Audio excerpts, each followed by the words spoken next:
said, what is the meaning of this?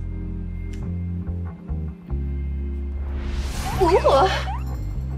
Articulate. What is the meaning of articulate? Well, if you meet someone who is irritatingly maarte and annoyingly makulit, then you can say that that person is articulate. Like, grabe siya. Ang articulate pa. And that is the meaning of that.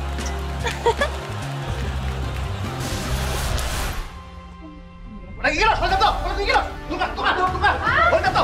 Ano raw? Hold up to! Ilagay niyo lahat ng pera dyan sa bag! Ilagay Ilagay mo, dali! Bilis! Ay! Dali!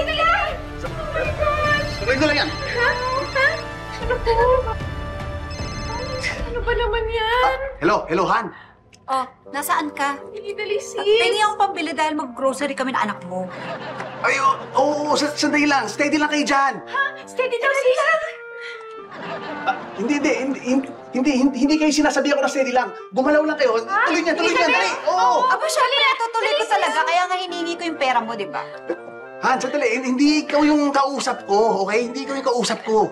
Sino ba yung kausap mo? Bilisan mo dyan dahil nagugutom na kami na anak mo. Hindi, kumain kayo. Hindi ba kayo pwede magpapagawa? Gusto niyo bang mamatay? Ay, naku, wag po, sir. Ayaw po namin mamatay, sir. Ayoko po, sir. Sandali, hindi kayo yung kausap ko. Engot! Sinong engot, ha? Minumura mo ba ako, ha? Minumura mo ako? Sandali. Hindi ko yung kausap ko. Pwede ba kasi mamaya ka na tumawag? Ay, hindi pwede. Kailangan ko malaman kung anong oras ko uuwi dahil matagal ka na rin walang binibigay na panggastos sa amin ng anak mo. Pwede ba kasi mamaya ka na tumawag? Nakakainis ka na, puro ka reklamo eh. Ay, sir! Sir, hindi po kami nagreklamo, sir. Pwede, sandali. Hindi nga kasi kayo yung kausap ko eh, ha? Nakakapag-init na kayo ng ulo, sandali. Umiinit ulo mo, ha? O pues, sasabihin ko rin sa'yo, umiinit na rin ulo ko sa'yo. Wala nang pasensya para sa'yo.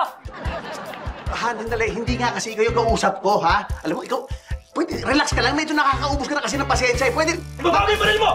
Sumunod mo muna! Ikaw, kapag hindi ka uuwi, aalisan ka natin ang anak mo. Ganon, ha? Bakit? Sino tinakot mo? Hindi ka namin tinatakot! Ibaba mo yung baril mo! Last warning! Bago ka samahin! Hindi, sir. Hindi po kayo yung kausap ko. Pwede? Pwede pag-usapan muna natin to? Ay, hindi! Wala nang usap-usap. Kapag umalis kami, huwag mo na rin kami nga habulin. Dahil hindi na ako makipag-ayos pa sa'yo at hindi na rin ako susuko sa lahat ng mga kalokohan mo! Sandali, Han. Hindi naman ikaw kasi yung kausap ko eh. Pwede ba pag-usapan natin mamaya? Walang suwan! Ganun ha? Ay, sir, hindi naman kasi kayo yung kausap ko.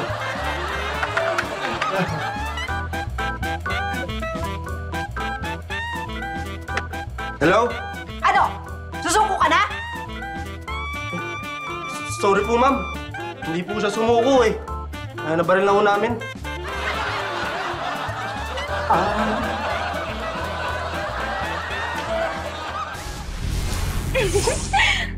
What is the meaning of this? I said, what is the meaning of this? Ooh, beset. What is the meaning of beset? Well, if you're irritated or infuriated with someone or something, then you are already beset. And you can say, Hoy!